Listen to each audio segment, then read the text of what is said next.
talking to Doug, he said you guys play well enough to win, but also play well enough to hang in there and let it get away.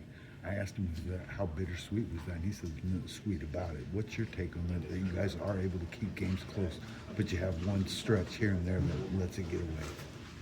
I mean, you don't get points for keeping things close in this league. You know, you're supposed to keep it competitive and, you know, get it down the stretch and figure out how to win. And we haven't done anything but the opposite of that. You know, we keep it close and we end up feeling the same way in the fourth quarter and coming back into the locker room.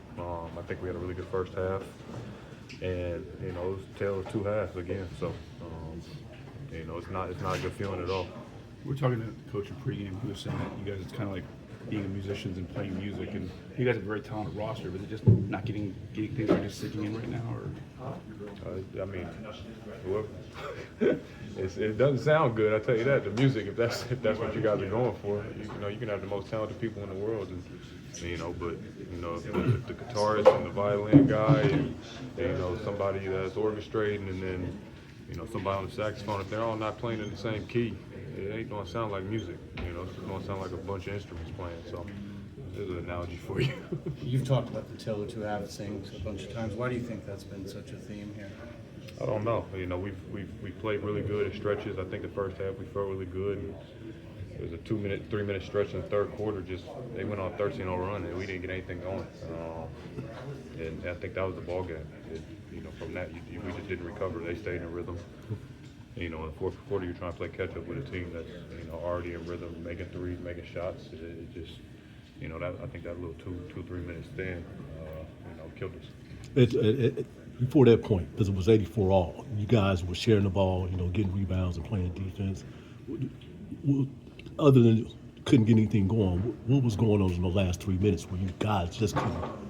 I mean, the ball stuck. We didn't get any stops. You go watch the film. It just nothing flowed. It looked like it was all Gold State and us just playing catch up. And that was the game. Zach, obviously you guys, dropped 7 straight. As a professional, you're always looking towards the next game to get it. But as a competitor, how frustrated is it, thinking about that? Yeah, I mean, each game you go into, we're trying to get off the snot. Today we had a really good opportunity too. We let another one get away, so it's not like we're gonna get this back. Eventually, we gotta put our put our foot down and figure out how to get a win. It doesn't matter how good you play through 3 quarters or whatever. I think we've been talking about that enough.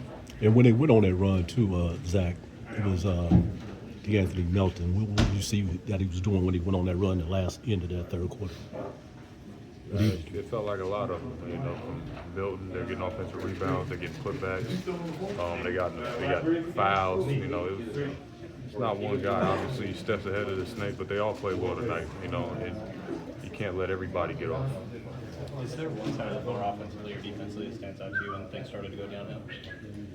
Say it again? When things started to go downhill for you guys and they're going on those runs, did you feel like it was more of your guys' offense or defense contributing to that? Throughout the whole game, I think we were going back and forth. There was a couple times, no game plan is perfect. We were making them make some tough shots. A couple possessions, I thought we could have got a better shot offensively, but it just got slow. But our offense, if we're not making shots, we can't let it dictate our defense. And vice versa. If we're not getting stops, we're taking the ball out the net. It's not going to help our offense. We haven't been a very good half-court team this year, so I think it's a combo of both. Thanks, Zach. Right on, Zach. Thanks.